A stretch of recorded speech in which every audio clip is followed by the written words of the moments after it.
Hello guys and welcome back to our YouTube channel Mod Master of Tech. Friends, మనం last వీడియోలో HTML boilerplate అనేది నేర్చుకున్నాము.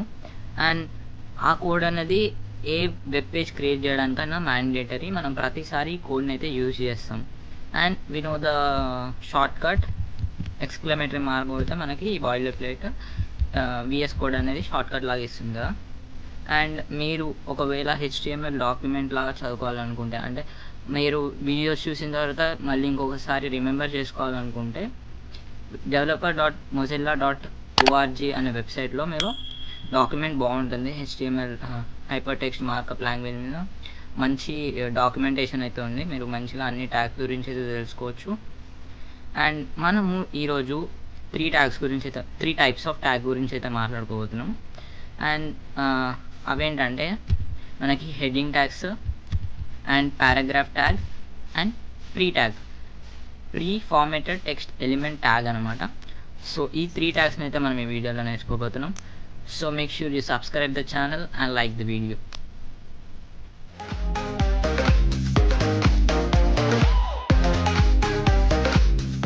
Friends, మనం previous వీడియోలో index.html అనే ఫైల్ క్రియేట్ చేసినాం కదా, అది బాయిలర్ ప్లేట్ HTML. ఇప్పుడు ఇంకో వీడియో కాబట్టి ఇంకొక ఫోల్డర్ క్రియేట్ చేద్దాము. కోడ్ 2 అని క్రియేట్ చేద్దాం. కోడ్ 2లో మనము heading tags, paragraph tag and pre tag గురించి అయితే తెలుసుకోబోతున్నాము. అండ్ దీనికి కూడా index.htm ఆర్ HTML ఎక్స్టెన్షన్ ఇచ్చినాం. And boiler plate exclamatory mark short cut okay వచ్చేసింది. మనం టైటిల్ ఏమి ఇద్దామంటే టైప్స్ ఆఫ్ ట్యాగ్స్ అని ఇద్దాం. Types of tags in HTML. Okay guys, and మనం టైటిల్ అయితే ఇచ్చేసినాం. సో హెడ్ పార్ట్ అయితే అయిపోయింది. ఇప్పుడు బాడీ పార్ట్. మనకి ఈ స్క్రీన్లో ఏది ఎక్కడ అంటే మనం క్రోమ్లో మన బ్రౌజర్లో మనకి యూజర్కి ఏ స్క్రీన్ మీద ఏం కలవాలన్నా అది బాడీ ట్యాగ్లోనే రాయాలి. Remember that. అండ్ మనం హెడ్డింగ్ ట్యాగ్స్ కదా, హెడ్డింగ్ ట్యాగ్స్ ఎలా ఇస్తామంటే మనకి హెడ్డింగ్ ట్యాగ్స్ అనేవి 6 టైప్స్ ఉంటాయి అన్నమాట. మనం డాక్యుమెంట్లో చూసుకుంటే హెడ్డింగ్ ట్యాగ్స్ అనేవి 6 టైప్స్ ఉంటాయి. అదేంటంటే హెచ్ అంటే ఇక్కడ కీవర్డ్ అంటే మనం ఏంటిది యాంగులర్ బ్రాకెట్స్ మధ్యలో ఒక కీవర్డ్ రాస్తే అదొక ట్యాగ్ అవుతుంది. అలా ఇక్కడ కీవర్డ్ ఏంటంటే H1 అంటే హెడ్డింగ్ 1. ఈ H1 అనేది ఓపెనింగ్ అండ్ క్లోజింగ్ ట్యాగ్స్ ఉంటాయి అన్నమాట H1లో. ఈ H1 ఏంటంటే highest font size in HTML అనమాట. ఇక్కడ మనము హెడ్డింగ్ ఇన్ H1 అని రాద్దాం. H1 tag. సో ఇప్పుడు మనము గోలైవ్ మీద క్లిక్ చేసినాం కదా, గోలైవ్ మీద క్లిక్ చేయగానే ఇప్పుడు H1 ట్యాగ్ యూజ్ చేయగానే మన ఫాంట్ సైజ్ అనేది ఇంక్రీజ్ అయింది. మనం చూద్దాము. ఇక్కడ సేమ్ అదే ఇక్కడ రాద్దాం హెడ్డింగ్ ఇన్ H1 ట్యాగ్. ఓకేనా, ఇప్పుడు సేమ్ టెక్స్ట్ కదా, డిఫరెన్స్ చూడండి. అండ్ ఫాంట్ సైజ్ ఏమో ఇది నార్మల్ వచ్చింది, ఇది H1 అంటే highest font size in HTML అనమాట. సో అలా డిక్రీజ్ అవుతూ ఉంటుంది. డిక్రీజింగ్ ఆర్డర్లో మనకి సిక్స్ హెడ్డింగ్ ట్యాగ్స్ ఉన్నాయి. ఎలా అంటే H1 to H6 ఇలా H2 ట్యాగ్ ఉంటుంది. అండ్ ఇది కూడా సేమ్, ఇది 6 సేమ్ అంటే సైజ్ కొంచెం డిక్రీజ్ అవుతూ వస్తుంది. Same opening and closing tags ఉంటాయి. Heading in H2 tag. మనం ఇప్పుడు ఏం చేయాలంటే, ఇప్పుడు ఇలా టైం వేస్ట్ అవుతుంది కదా ఊరికే మనము హెడ్డింగ్ ఇన్ H1 H2 అంటే ఒకటే కోడ్ని కొంచెం చేంజ్ చేస్తే అయిపోతుంది కదా. సో మనము shift Alt down button click చేసినాం అనుకోండి, సేమ్ టెక్స్ట్ మనం ఎన్నిసార్లు క్లిక్ చేస్తే అన్నిసార్లు కిందకు వస్తుంది అనమాట. మనకు 6 ఉన్నాయి కాబట్టి 1 2 3 4 రైట్ 6 వచ్చేసినాయి. ఇప్పుడు ఏం చేద్దామంటే ఆల్ట్ ప్రెస్ చేసుకొని మనం ఎక్కడెక్కడ 2ని చేంజ్ చేయాలో అక్కడ ప్రెస్ చేసి 6 5 4 and 3 ఇలా షార్ట్ కట్స్ యూజ్ చేసుకుంటే మనకి ఇంకా తొందరగా మనం ఏదైనా నేర్చుకోవచ్చు అండ్ డెవలప్ చేయవచ్చు. ఇలా మనకి ఇలా డిక్రీజ్ అవుతూ వచ్చింది చూడండి. ఇది H1 ట్యాగ్, ఇది H2, H3, H4, H5, H6. మనం మోస్ట్లీ H1 H2నే యూజ్ చేస్తాము. ఇలా H3 H4 H5 అలా యూజ్ చేయము, కానీ అది HTML ట్యాగ్స్ అనమాట. ఇవి HTML ట్యాగ్స్ గురించి అర్థమైంది కదా. Heading tags in decreasing order. మనం H1 అనేది highest font size in HTML అనమాట. సో మనకి హెడ్డింగ్ ట్యాగ్స్ అయితే అయిపోయినాయి. హెడ్డింగ్ ట్యాగ్స్ అయిపోయినాయి కదా. నెక్స్ట్ వచ్చేసి పారాగ్రాఫ్ ట్యాగ్స్. మనం ఒకసారి డాక్యుమెంటేషన్ చూద్దాము. పారాగ్రాఫ్ ట్యాగ్ అంటే పి, కీవర్డ్ వచ్చేసి పి అంటే పారాగ్రాఫ్. ఇప్పుడు మనం ఏం చేయాలి, యాంగులర్ బ్రాకెట్స్ మధ్యలో పి అని ఇచ్చిన తర్వాత అదే ఆటోమేటిక్గా క్లోజింగ్ ట్యాగ్ కూడా తీసుకుంటుంది. అది మనము ఎక్స్టెన్షన్స్ యూజ్ చేస్తే అలా మనకి షార్ట్ కట్స్ వస్తాయి అన్నమాట. అండ్ పారాగ్రాఫ్ ట్యాగ్, ఈ పారాగ్రాఫ్ ట్యాగ్ వల్ల యూజ్ ఏంటంటే, మనము మన వెబ్సైట్లో ఏదైనా పారాగ్రాఫ్ రాయాలి అంటే అది మనము పారాగ్రాఫ్ ట్యాగ్ యూజ్ చేసి రాస్తే ఎలా అవుతుందంటే, మనకు ఒక పారాగ్రాఫ్ లాగా కనిపిస్తుంది. మనం నార్మల్గా రాస్తే పారాగ్రాఫ్ లాగా కనిపించదు. అండ్ కొన్ని ట్యాగ్స్కి ఇప్పుడు H1 చూడండి, దీనికి ఒక ఫాంట్ స్టైల్ ఉంటుంది అండ్ ఫాంట్ సైజ్ ఉంటుంది. ఇవన్నీ హెడ్డింగ్ ట్యాగ్స్కి ఒక ఫాంట్ స్టైల్ ఉంటుంది. అదే మనం నార్మల్గా రాసేదానికి చూడండి, సేమ్ టెక్స్ట్ మనం నార్మల్గా రాద్దాం, అది వేరే స్టైల్ ఉంటుంది. అండ్ మన పారాగ్రాఫ్కి వేరే స్టైల్ ఉంటుంది. Saving that.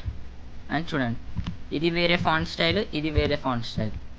అండ్ అలానే మనం పారాగ్రాఫ్ రాసుకున్న దానికి ఒక ఫార్మాట్ ఉంటుంది, అంటే మనకు అవుట్పుట్లో వచ్చే ఫార్మాట్ వేరు ఉంటుంది అండ్ స్టైల్ వేరు ఉంటుంది, అంటే ఫాంట్ స్టైల్.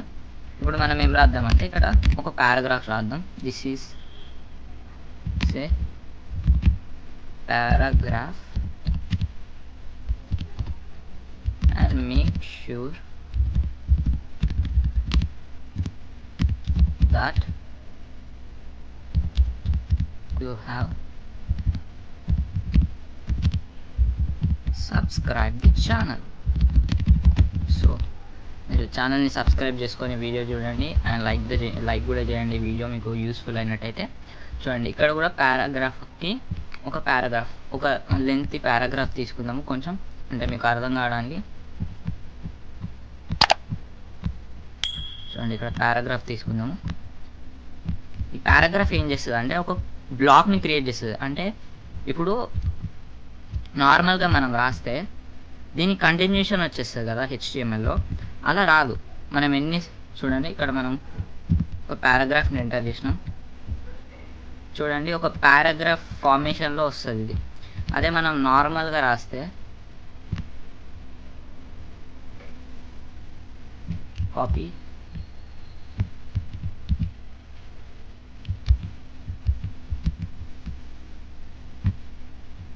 ఇది పారాగ్రాఫ్ లానే వస్తుంది, కానీ మనకు ఎప్పుడు యూజ్ అవుతుంది అంటే మనం ఇంకోసారి రాసినప్పుడు యూజ్ అవుతుంది. చూడండి, మళ్ళీ అదే సేవ్ చేస్తా. ఇక్కడ కంటిన్యూషన్ వచ్చేస్తుంది. ఈ కంటిన్యూషన్ రావడం వల్ల మనకి పారాగ్రాఫ్కి డిఫరెన్స్ అర్థం కాదు. ఇక్కడ మనం ఎన్ని స్పేసెస్ ఇచ్చినా మళ్ళీ అది అలానే తీసుకుంటుంది. So that's why use paragraph tags will helpful to us. So ఇక్కడ మనం పారాగ్రాఫ్ ట్యాగ్స్ అయిపోయింది. చూసారా, ఓన్లీ మనము ఒక పారాగ్రాఫ్ ట్యాగ్, దాని కీవర్డ్ అండ్ దాని యూజ్ గుర్తుపెట్టుకుంటే మనకి HTML లాంగ్వేజ్ వచ్చేసినట్టే. ఏమంత హార్డ్ కూడా లేదు. This is paragraph.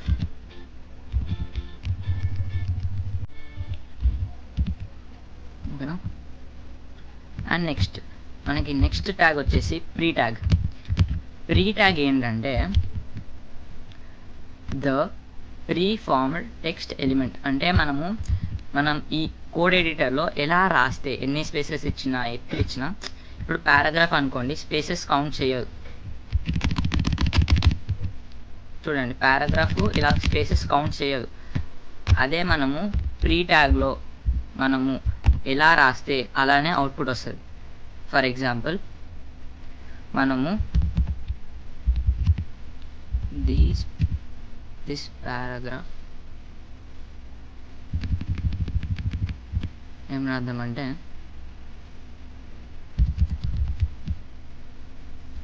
this is a pre-tag, use it to